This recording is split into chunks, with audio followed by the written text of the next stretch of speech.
Baik, Masya Allah, Alhamdulillah, Tabarakallah, ini kita sudah kembali di indahnya Ramadan, masih membahas tema besar kita, bahaya sihir di era modern seperti sekarang ini. Masya Allah, tadi UAS dan juga Ustadz Faizal telah menjelaskan betapa luar biasanya, dahsyatnya sihir yang menimpa manusia. Oke, saya sudah bersama jamaah.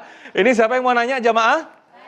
Waduh, banyak sekali. Saya sudah bersama jamaah yang di sini. Saya persilakan terlebih dahulu untuk berdiri. Bapak siapa? Silakan dikenalkan dan juga diajukan pertanyaan. Silakan, Pak. Bismillahirrahmanirrahim. Assalamualaikum warahmatullahi wabarakatuh. Waalaikumsalam warahmatullahi wabarakatuh. Nama saya Kurtubi. Dari pemaparan disampaikan oleh Ustaz Abdul Somad tadi bahwa ada satu bacaan yang disampaikan setan kepada Abu Hurairah untuk membaca ayat kursi agar bisa terhindar dari gangguan setan. Nah, kira-kira Ustadz, itu ada SK-nya, syarat dan ketentuannya berlaku atau tidak, Ustadz? Karena banyak orang yang kadang-kadang sudah hafal di ayat kursi, tapi tetap aja bisa kerasukan setan, jin, dan lain sebagainya. Atau bahkan kadang-kadang untuk mengucapkan saja kita agak kurang yakin. Apakah kira-kira ayat kursi saya ini benar-benar memang bisa menghilangkan jin, setan, tidak, Ustadz? Kira-kira SOP-nya seperti apa untuk bisa kemudian ayat kursi itu menghilangkan jin dan setan. Terima kasih, Ustaz. Assalamualaikum warahmatullahi wabarakatuh. Waalaikumsalam. Silakan duduk kembali, Pak Kurtubi. Silakan, Ustaz Abdul Somad. Imam Jalaluddin Abdul Rahman As-Suyuti menulis kitab judulnya Laqtul Marjan. Di situ diceritakan tentang seorang raja di Irak punya keluarga adik perempuan yang sakit diganggu oleh jin, kerasukan terus. Maka dimintalah Imam Ahmad bin Hanbal meninggal tahun 241 Hijrah untuk datang ke istana mengobati keluarga ini. Imam Ahmad bin Hanbal termasuk orang yang zuhud. Dia tidak mau datang. Karena kalau datang ke istana itu zaman dulu ulama takut menjatuhkan muruahnya, takut rusak hatinya. Maka dia kirimkan terompah kayunya. Ulama kalau berwudhu di dalam kamar mandi, di toilet itu mereka tidak mau kakinya menempel ke lantai, takut was-was. Sunnahnya pakai sendal. Sendalnya itu dulu terompah kayu. Maka kata beliau kepada petugas istana, bawakan saja terompah kayu ini.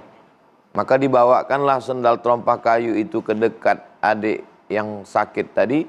Alhamdulillah enggak pernah kerasukan lagi, sehat.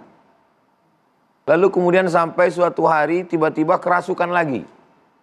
Kerasukan lagi, ini perempuan, didekatkan lagi sendal itu, jinnya ketawa. Kiki lebih kurang.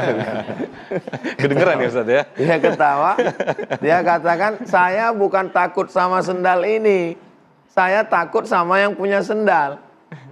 Terus sekarang kenapa kamu masuk lagi? Yang punya sendal udah meninggal. Ternyata Imam Ahmad bin Hanbal sudah meninggal. Jadi kalau orangnya bertakwa, jangankan ayatnya, sendalnya aja Ditakutin. Jadi Bapak Ibu jangan heran nanti kalau sendal Ustadz Faizal hilang. Mungkin sudah diambil, ada yang kerasukan. Jadi bukan merendahkan ayatnya. Gunnya itu penting, senjatanya penting, tapi man behind the gun. Orang yang ada di samping senjata. Jadi sebenarnya ingin saya sampaikan, sesuaikanlah makna tauhid di dalam ayat itu dengan ketauhidan dan kekuatan kita kepada Allah. Ini bukan mantra, bukan bim salabim abrakadabra. Demikian. Wallahu a'lam. Artinya ketika itu tauhid kita sudah mantap dan kita merasa diganggu jin dan ingin mengusir jin itu tanpa mengucapkan ayat kursi ataupun doa-doa, hanya misalnya auzubillahi minasyaitonirrajim, dengan keyakinan atau keimanan tauhidan kita yang mantap, itu insya Allah akan terhindar dari syirik dan jin itu ya, Ustadz ya. Kalau ada orang mengatakan saya nggak perlu ayat-ayat ini, tauhid saya sudah kuat, ini nggak benar juga. Karena dia meninggalkan sunnah.